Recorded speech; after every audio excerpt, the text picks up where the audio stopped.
नमस्ते बच्चों, कनेक्टेड में आपका स्वागत है।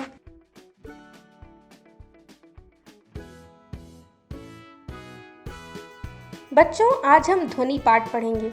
आज की कक्षा में हम निम्नलिखित चीजें सीखेंगे। ध्वनि पाठ पढ़ेंगे, पाठ पर पूछे गए प्रश्नों के उत्तर।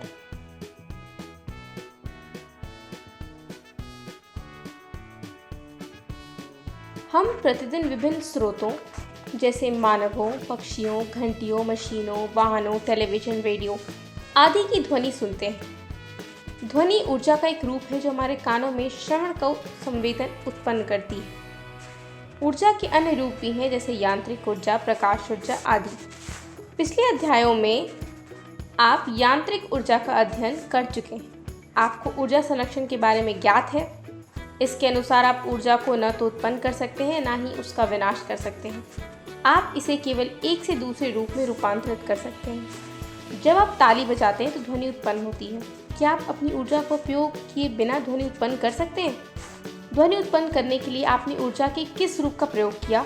इस अध्याय में हम सीखेंगे कि ध्वनि कैसे उत्पन्न होती है और किसी माध्यम में यह किस प्रकार संचरित होकर हमारे कानों द्वारा ग्रहण की जाती है। ध्वनि का उत्पादन। एक स्वरित द्विभुज लीजिए और इसकी किसी भुजा को एक रबड़ के पैड पर मारकर इसे कंपित कराइए। इसे अपने कान के समीप लाइए। क्या आप कोई ध्वनि सुन पाते हैं? कंपमान स्वरित द्विभुज की एक भुजा को अपनी उंगली से स्पर्श कीजिए और अपने अनुभव को अपने मित्रों के साथ बांटिए। अब एक टेबल टेनिस या एक छोटी प्लास्टिक की गेंद को एक धागे की सहायता से किसी आधार से लटकाइए। एक लंबी सुई और धागा लीजिए। धागे के एक सिरे पर एक गांठ लगाइए और सुई की सहायता से धागे को गेंद में पिरोइए। पहले कंपन न करते हुए स्वरित द्विभुज की एक भुजा से गेंद को स्पर्श कीजिए। फिर कंपन करते हुए स्वरित द्विभुजा की एक भुजा से गेंद को स्पर्श कीजिए। देखिए क्या होता है। अपने मित्रों के साथ विचार विमर्श कीजिए और दोनों अवस्थाओं में अंतर की व्याख्या करने का प्रयत्न कीजिए। क्रियाकलाप 12.2। एक बीकर या गिलास को ऊपर तक पानी से भरिए। कंपमान स्वरित द्विभुजा की एक भुजा को चित्र 12.2 में दर्शाए अनुसार पानी की सतह से स्पर्श कराइए। अब चित्र 12.3 में दर्शाए अनुसार कंपमान स्वरित द्विभुजा की दोनों भुजाओं को पानी में डुबोइए। देखिए कि दोनों अवस्थाओं में क्या होता है। अपने साथियों के साथ विचार विमर्श कीजिए कि ऐसा क्यों होता है। उपरोक्त क्रियाकलापों से आप क्या निष्कर्ष निकालते हैं? क्या आप किसी कंपमान वस्तु के बिना ध्वनि उत्पन्न कर सकते हैं? अब तक वर्णित क्रियाकलापों में हमने स्वरित द्विभुज से आघात द्वारा ध्वनि उत्पन्न की। हम विभिन्न वस्तुओं में घर्षण द्वारा खुरच कर, रगड़ कर, वायु फूंक कर या उनको हिलाकर ध्वनि उत्पन्न कर सकते हैं। इन क्रियाकलापों में हम क्या करते हैं? हम वस्तु को कंपमान करते हैं और ध्वनि उत्पन्न करते हैं। कंपन का अर्थ होता है किसी वस्तु का तेजी से बार बार इधर उधर गति करना। मनुष्यों में वाक् ध्वनि उनके वाक् तंतुओं के कंपित होने के कारण उत्पन्न होती है। जब कोई पक्षी अपने पंख को फड़फड़ाता है तो क्या आप कोई ध्वनि सुनते हैं? क्या आप जानते हैं कि मक्खी भिनभिनाने की ध्वनि कैसे उत्पन्न होती है? एक खींचे हुए रबड़ के छल्ले के बीच में से खींच कर छोड़ने पर यह कंपन करता है और ध्वनि उत्पन्न करता है। यदि आपने कभी ऐसा नहीं किया है तो इसे कीजिए और तनी हुई रबड़ के छल्ले के कंपनों को देखिए। ध्वनि का संचरण। हम जानते हैं कि ध्वनि कंपन करती हुई वस्तुओं द्वारा उत्पन्न होती है।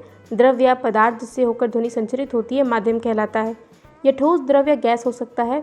स्रोत से उत्पन्न होकर ध्वनि सुनने वाले तक किसी माध्यम से होकर पहुंचती है। जब कोई वस्तु कंपन करती है तो यह अपने चारों ओर विद्यमान माध्यम के कणों को कंपमान कर देती है। यह कण कंपमान वस्तु से हमारे कानों तक स्वयं गति कर नहीं पहुँचते। सबसे पहले कंपमान वस्तु के संपर्क में रहने वाले माध्यम के कण अपनी संतुलित अवस्था से विस्थापित होते हैं। यह अपने समीप के कणों पर एक बल लगाते हैं जिस फलस्वरूप निकटवर्ती कण अपनी विरमा अवस्था से विस्थापित हो जाते हैं। निकटवर्ती कणों को विस्थापित करने के पश्चात प्रारंभिक कण अपनी मूल अवस्थाओं में वापस लौट आते हैं। माध्यम में यह प्रक्रिया तब तक चलती रहती है जब तक ध्वनि आपके कानों तक नहीं पहुंच जाती। माध्यम में ध्वनि द्वारा उत्पन्न विक्षोभ माध्यम के कण नहीं, माध्यम से होता हुआ संचारित होता है। तरंग एक विक्षोभ है जो कि किसी माध्यम से होकर गति करता है और माध्यम के कण निकटवर्ती कणों में गति उत्पन्न कर देते हैं। यह कण इसी प्रकार की गति अन्य कणों में उत्पन्न करती है। माध्यम के कण स्वयं आगे नहीं बढ़ते लेकिन विक्षोभ आगे बढ़ जाते हैं। किसी माध्यम में ध्वनि के संरक्षण के समय ठीक ऐसा ही होता है। इसीलिए ध्वनि को तरंग के रूप में जाना जाता है। ध्वनि तरंगे माध्यम के कणों की गति द्वारा अक्षंभित की जाती है और यांत्रिक तरंगे कहलाती हैं। ध्वनि के संचरण के लिए वायु सबसे अधिक सामान्य माध्यम है। जब कोई कंपमान वस्तु कंपमान आगे की ओर कंपन करती है तो अपने अपने सामने की वायु को धक्का देकर संपीड़ित करती है और इसी प्रकार एक उच्च दाब का क्षेत्र उत्पन्न होता है। इस क्षेत्र को संपीड़न कहते हैं। यह संपीड़न से दूर आगे की ओर गति करता है। जब कंपमान वस्तु पीछे की ओर कंपन करती है तो एक निम्न दाब का क्षेत्र उत्पन्न होता है जिसे विरलन कहते हैं। जब वस्तु कंपन करती है तो अर्थात आगे और पीछे तेजी से गति करती है तो वायु में संपीड़न और विरलन की एक श्रेणी बन जाती है। यही संपीड़न और विरलन ध्वनि तरंग बनाते हुए माध्यम से होकर संचारित होती है। संपीड़न उच्च दाब का क्षेत्र है और विरलन निम्न दाब का। दाब किसी माध्यम के दिए हुए आयतन में कणों की संख्या से संबंधित है। किसी माध्यम में कणों का अधिक घनत्व अधिक दाब और कम घनत्व कम दाब को दर्शाता है। इस प्रकार ध्वनि का संचरण घनत्व परिवर्तन की संरचना के रूप में भी देखा जा सकता है। ध्वनि संचरण के लिए माध्यम की आवश्यकता होती है। ध्वनि एक यांत्रिक तरंग है। इसके संचरण के लिए किसी माध्यम जैसे वायु, जल, स्टील आदि की आवश्यकता होती है। यह निर्वात में होकर नहीं चल सकती। इसे निम्न प्रयोग द्वारा किया जा सकता है। क्रियाकलाप 12.3 एक विद्युत घंटी और एक कांच का वायु युद्ध बेलजार लीजिए। विद्युत घंटी को बेलजार में लटकाइए। बेलजार को चित्र 12.6 की भांति एक निर्वात पंप से जोड़िए। घंटी के स्विच को दबाने पर आप उसकी ध्वनि को सुन सकते हैं। अब निर्वात पंप को चलाइए। जब बेलजार की वायु धीरे धीरे बाहर निकलती है, घंटी की ध्वनि धीमी हो जाती है, यद्यपि उसमें पहले जैसी कि विद्युत धारा प्रवाहित हो रही है। कुछ समय पश्चात जब बेलजार में बहुत कम वायु रह जाती है तो आपको बहुत धीमी गति सुनाई देती है। यदि बेलजार की समस्त वायु निकाल दी जाए तो क्या होगा? क्या तब भी आप घंटी की ध्वनि सुन पाएंगे? ध्वनि तरंगे, अनुदैर्घ्य तरंगे। क्रियाकलाप 12.4 एक स्लिंकी लीजिए। अब स्लिंकी को चित्र 12.7 में दर्शाए अनुसार खींचिए। अपने मित्र की ओर स्लिंकी को एक तीव्र झटका दीजिए। आप क्या देखते हैं? यदि आप अपने हाथ से स्लिंकी को लगातार आगे पीछे बारी बारी से धक्का देते हैं और खींचते हैं तो आप क्या देखेंगे? यदि आप स्लिंकी पर एक चिन्ह लगा दें और आप देखेंगे स्लिंकी पर लगा चिन्ह विक्षोभ के संचरण की दिशा में समांतर आगे पीछे गति करता है। उन क्षेत्रों को जहां स्लिंकी की कुंडलियां पास पास आ जाती हैं संपीड़न और उन क्षेत्रों को जहां कुंडलियां दूर दूर हो जाती हैं विरलन कहते हैं। आप जानते हैं कि किसी माध्यम में ध्वनि संपीड़नों तथा विरलनों के रूप में संचारित होती है। जब आप किसी स्लिंकी में विक्षोभ की संचरण तथा किसी माध्यम में विक्षोभ की तुलना कर सकते हैं, यह तरंगे अनुदैर्घ्य तरंगे कहलाती हैं। इन तरंगों में माध्यम के कण का विस्थापन विक्षोभ के संचरण की दिशा के समांतर होता है।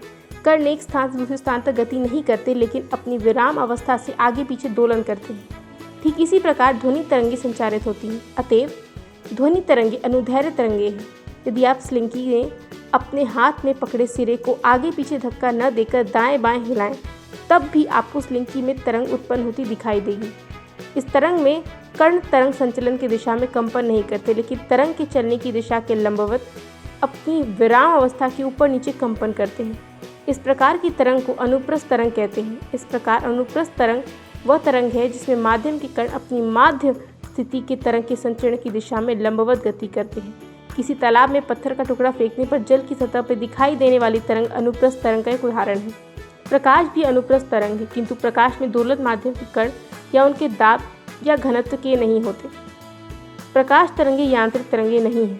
आप अनुप्रस्थ तरंगों के बारे में अधिक जानकारी उच्च कक्षाओं में प्राप्त करेंगे। ध्वनि तरंग के अभिलक्षण। किसी ध्वनि तरंग के निम्नलिखित अभिलक्षण होते हैं। आवृत्ति, आयाम, वेग। ध्वनि तरंग को ग्राफीय रूप में चित्र 12.8 में दिखाया गया है, जो प्रदर्शित करता है कि जब ध्वनि तरंग किसी माध्यम में गति करती है तो घनत्व तथा दाब में कैसे परिवर्तन होता है। किसी निश्चित समय पर माध्यम का घनत्व तथा दाब दोनों ही उनके औसत मान से ऊपर और नीचे दूरी के साथ परिवर्तित होते हैं। चित्र 12.8a तथा 12.8b प्रदर्शित करते हैं कि जब ध्वनि तरंग माध्यम में संचरित होती है तो घनत्व तथा दाब में क्या उतार चढ़ाव होते हैं। संपीड़न वह क्षेत्र है जहां कण पास पास आ जाते हैं। इनके वक्र के ऊपरी भाग में दिखाया गया है कि चित्र 12.8c शिखर अधिकतम संपीड़न के क्षेत्र को प्रदर्शित करता है। इस प्रकार संपीड़न वह क्षेत्र है जहां घनत्व तथा दाब दोनों ही अधिक होते हैं। विरलन निम्न दाब का क्षेत्र है जहां कण दूर दूर हो जाते हैं और उन्हें घाटी से प्रदर्शित किया जाता है। इन्हें वक्र के निम्न भाग से दिखाया जाता है। चित्र 12.8c शिखर को तरंग का श्रृंग तथा घाटी को गर्त कहा जाता है। दो क्रमागत संपीड़न अथवा दो क्रमागत विरलनों के बीच की दूरी तरंग दैर्घ्य कहलाती है। तरंग दैर्घ्य को साधारणतः ग्रीक अक्षर लैम्डा से निरूपित किया जाता है। इसका SI मात्रक मीटर m है। आवृत्ति से हम ज्ञात होता है कि यह कोई घटना कितनी जल्दी घटित होती है। मान लीजिए आप किसी ढोल को पीट कर बजा रहे हैं। आप ढोल को 1 सेकंड में जितनी बार पीटते हैं, वह आपके द्वारा ढोल को पीटने की आवृत्ति है। हम जानते हैं कि जब ध्वनि किसी माध्यम में संचरित होती है तो माध्यम का घनत्व किसी अधिकतम तथा न्यूनतम मान वे बीच बदला घनत्व में अधिकतम मान से न्यूनतम मान तक परिवर्तन में पुनः अधिकतम मान तक आने पर एक दोलन पूरा होता है। एकांक समय में इन दोलनों की कुल संख्या ध्वनि तरंग की आवृत्ति कहलाती है। यदि हम प्रति एकांक समय में अपने पास से गुजरने वाले संपीड़न तथा विलयनों की संख्या की गणना करें तो हम ध्वनि तरंग की आवृत्ति ज्ञात हो जाएगी। इसे सामान्यतः कहते हैं। ग्रीक अक्षर न्यू से प्रदर्शित किया जाता है। इसका एसआई मात्रक हर्ट्ज है। 2 क्रमागत संपीड़नों या 2 क्रमागत विलयनों को किसी निश्चित बिंदु से गुजरने में लगे समय को तरंग का आवर्त काल कहते हैं। आप कह सकते हैं कि एक संपूर्ण दोलन में लिया गया है समय ध्वनि तरंग का आवर्त काल कहलाता है। इसे टी अक्षर से निरूपित करते हैं। इसका एसआई मात्रक सेकंड एस है। आवृत्ति तथा आवर्त काल के बीच संबंध को निम्न प्रकार व्यक्त किया जा सकता है। v = 1/t। इस प्रकार एक उच्च तारत्व की ध्वनि से हमें ज्ञात होता है कि किसी बिंदु से एकांक समय से संपीड़न तथा विरलन की अधिक संख्या गुजरती है। किसी ऑर्केस्ट्रा वाद्य वृंद में वायलिन तथा बांसुरी एक ही समय बजाई जाती है। दोनों ध्वनियाँ एक ही माध्यम वायु में चलती हैं और हमारे कानों तक एक ही समय में पहुँचती हैं। दोनों ही स्रोतों की ध्वनि एक ही चाल से चलती है, लेकिन जो ध्वनि हम ग्रहण करते हैं वह भिन्न भिन्न है। ऐसा ध्वनि से जुड़े विभिन्न अभिलक्षणों के कारण है। तारत्व इनमें से एक अभिलक्षण है। किसी उत्सर्जित ध्वनि की आवृत्ति को मस्तिष्क किस प्रकार अनुभव करता है उसे तारत्व कहते हैं। किसी स्रोत का कंपन जितनी शीघ्रता से होता है, आवृत्ति उतनी ही अधिक होती है और उसका तारत्व भी अधिक होता है। इसी प्रकार जिस ध्वनि का तारत्व कम होता है उसकी आवृत्ति भी कम होती है, जैसे कि चित्र 12.9 में दर्शाया गया है। विभिन्न आकार तथा आकृति की वस्तुएं विभिन्न आवृत्तियों के साथ कंपन करती है और विभिन्न तारत्व की ध्वनियाँ उत्पन्न करती है। किसी माध्यम में मूल स्थिति के दोनों ओर अधिकतम विक्षोभ की तरंग को आयाम कहते हैं। इसे साधारणतः अक्षर ए से निरूपित किया जा सकता है, जैसे कि चित्र 12.8 में दिखाया गया है। ध्वनि के लिए इसका मात्रक दाब या घनत्व का मात्रक होगा। ध्वनि की प्रबलता अथवा मृदुलता मूलतः इसके आयाम से ज्ञात की जा सकती है।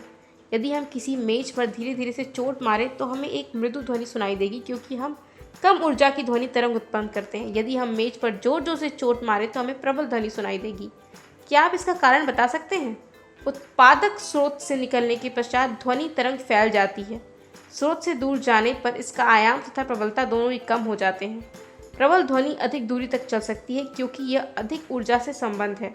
चित्र 12.10 में समान आवृत्ति की प्रबल तथा मृदु ध्वनि की तरंग आकृति प्रदर्शित की गई है।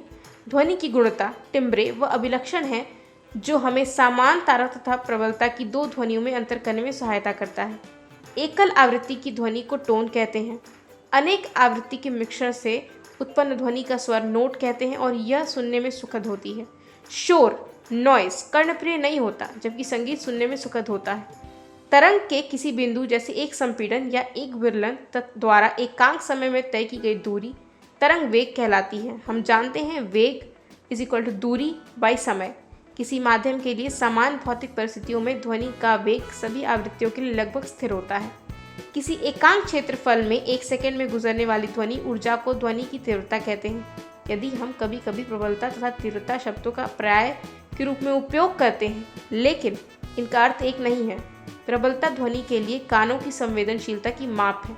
यद्यपि 2 ध्वनियाँ समान तीव्रता की हो सकती हैं, फिर भी हम एक दूसरे की अपेक्षा अधिक प्रबल ध्वनि के रूप में सुन सकते हैं, क्योंकि हमारे कान इसके लिए अधिक संवेदनशील होते हैं।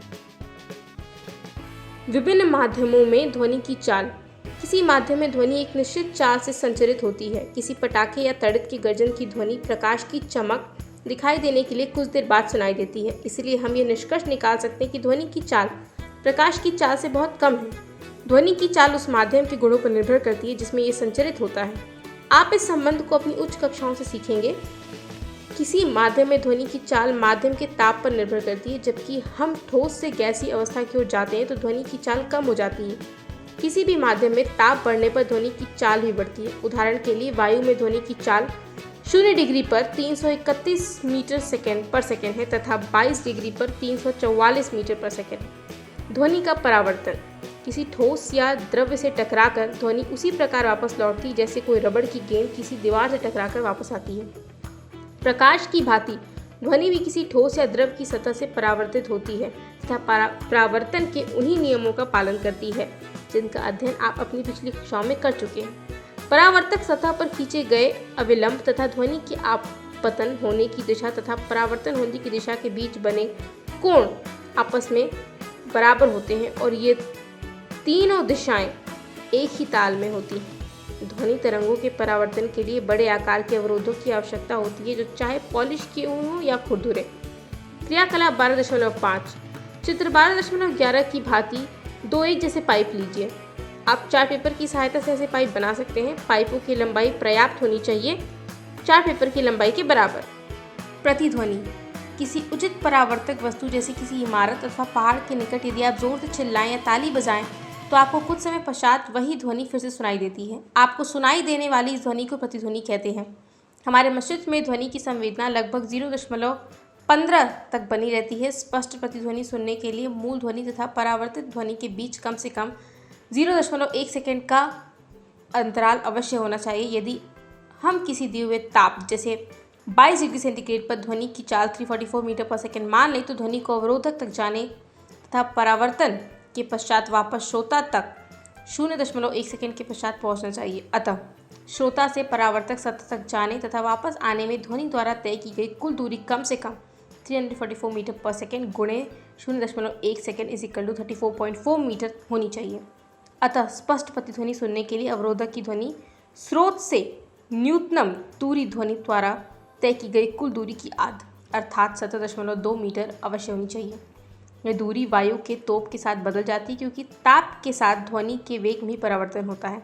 ध्वनि के बारंबार परावर्तन के कारण हम एक से अधिक ध्वनियाँ भी सुनाई दे सकती हैं। बादलों की गड़गड़ाहट की ध्वनि कई परावर्तक पृष्ठों जैसे बादल तथा भूमि से बारंबार परावर्तन के फलस्वरूप उत्पन्न होती है।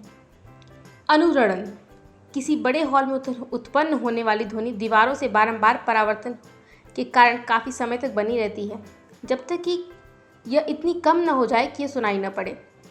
यह बारंबार परावर्तन जिसके कारण ध्वनि निबंध होता है अनुरण कहलाता है। किसी सभा भवन या बड़े हॉल में अत्यधिक अनुरण अत्यंत अवांछनीय है। अनुरण को कम करने के लिए सभा भवन की छतों तथा दीवारों पर अधिक अवशोषक पदार्थ जैसे संपीड़ित फाइबर बोर्ड, खुरदुरे प्लास्टर अथवा पर्दे लगे होते हैं।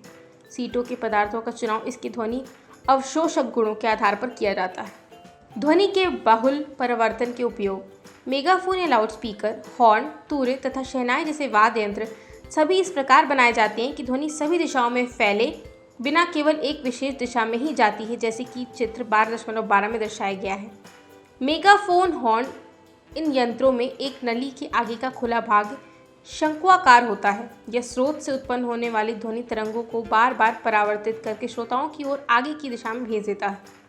स्टेथोस्कोप एक चिकित्सक यंत्र है जो शरीर के अंदर मुख्यतः हृदय तथा फेफड़ों में उत्पन्न होने वाली ध्वनि को सुनने में काम आता है। स्टेथोस्कोप में रोगी के हृदय की धड़कन की ध्वनि बार बार परावर्तन के कारण डॉक्टर के कानों तक पहुंचती है।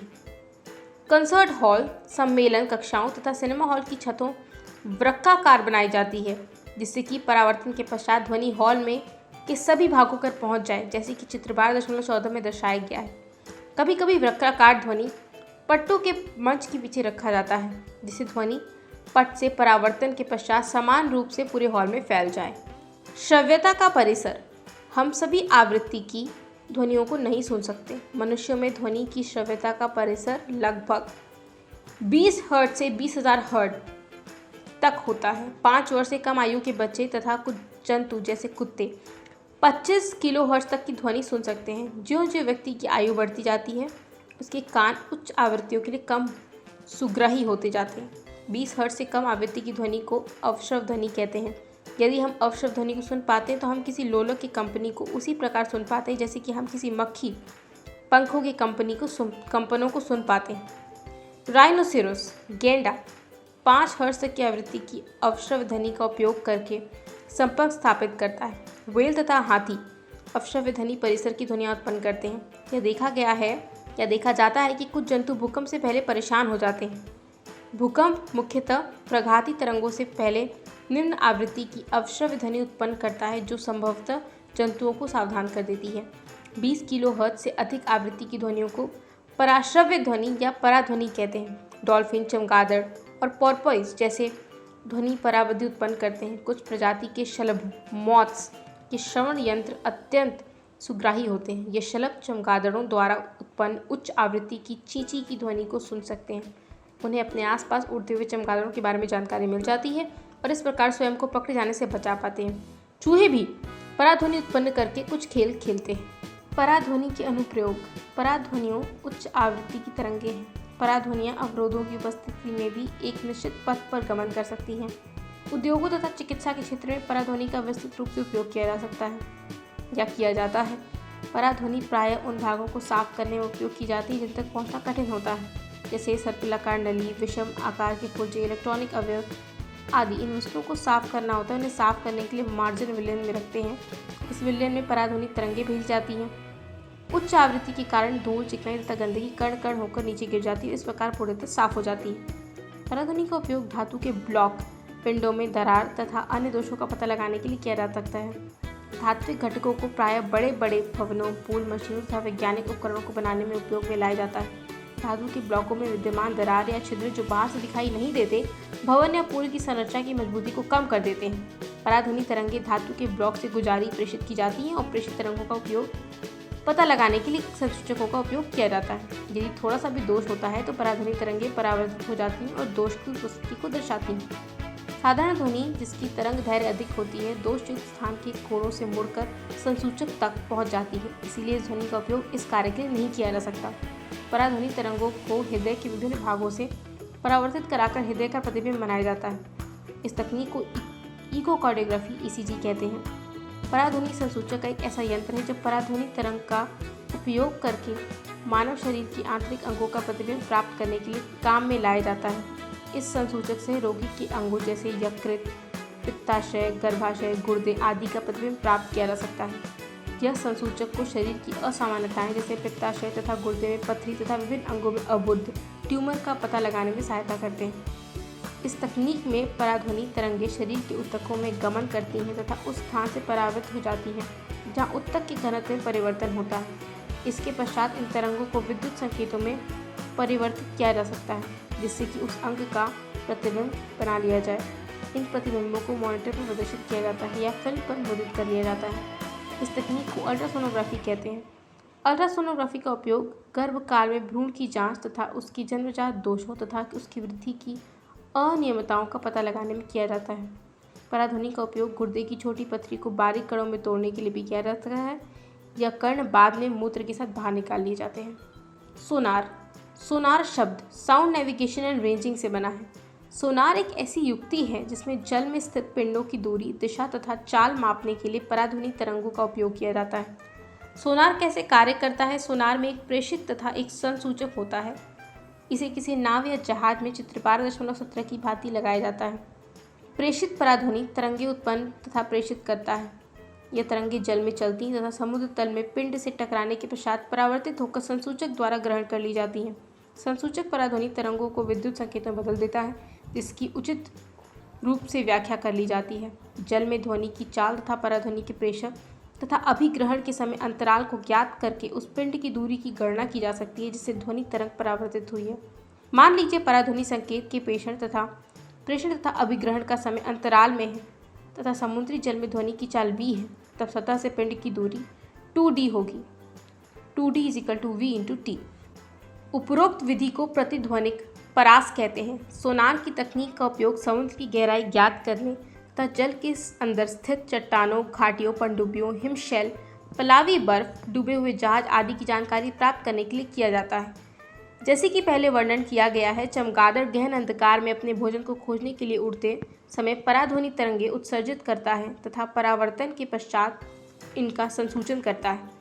चमगादड़ द्वारा उत्पन्न उच्च तारतम्य के पराध्वनि संपद अवरोधों या कीटों से परावर्तित होकर चमगादड़ के कानों तक पहुंचते हैं। चित्र 12.18।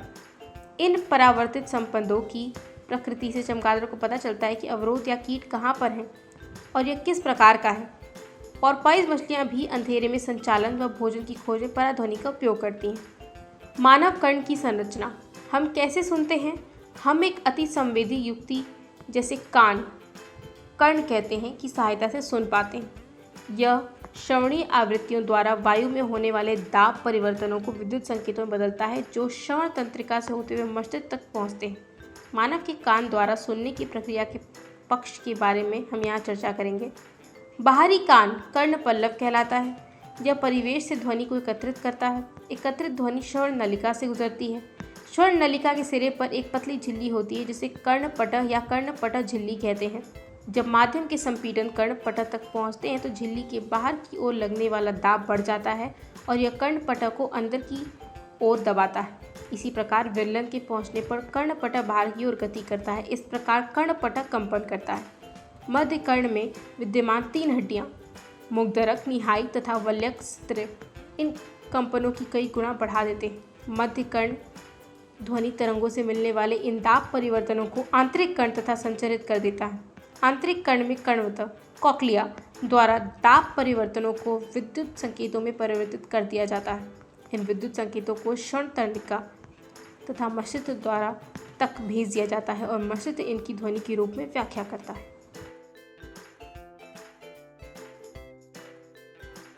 निम्नलिखित प्रश्नों के उत्तर दीजिए। कर्णपटह या कर्णपटह झिल्ली किसे कहते हैं? स्टेथोस्कोप क्या करता है? अनुदैर्ध्य तरंगे किसे कहते हैं? संपीड़न किसे कहते हैं? माध्यम किसे कहते हैं?